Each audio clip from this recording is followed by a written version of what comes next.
This presentation is from the article entitled Examining Parents' Involvement in and Perceptions of Special Education Services, an interview with families in a parent support group. Parents of students who need special education are often involved in support groups to advocate for their child. Services in schools have changed since the adoption of IDEA to the revisions in 1997. These changes affect the way schools and families interact. Parents before the 1980s mainly relied on professionals for knowledge and support. With the revision of IDEA in 1997, there were some significant changes. Parents became partners in the education of their children. This had a significant number of positive impacts on the student's education, including greater generalization, maintaining treatment gains, and preserving greater continuity. Parental satisfaction also increased. With more interaction between parents and schools, there is a need for more communication. Schools should be engaging in quality communications with the family. Invitations to participate in school activities give parents the opportunity to witness how their children interact firsthand. Parents have a say in their child's needs. Sometimes parents need empowered to take action for themselves. Parents have the right to be involved in the IEP process.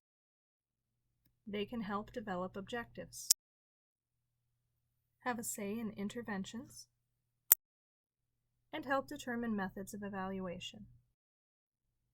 Previous interviews and studies were taken into account. Very few parents had specific recommendations and opinions.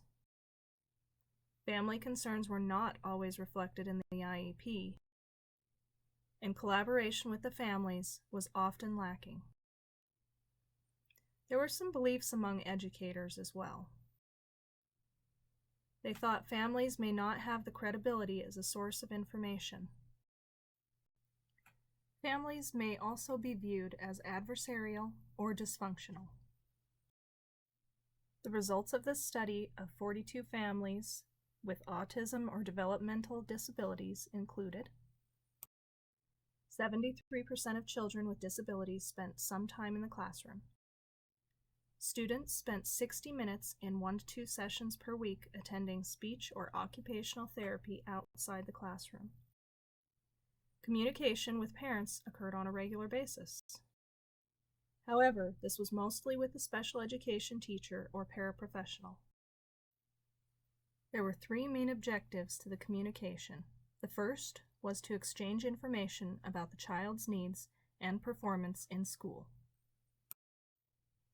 The second was to brainstorm or solve problems at home or school.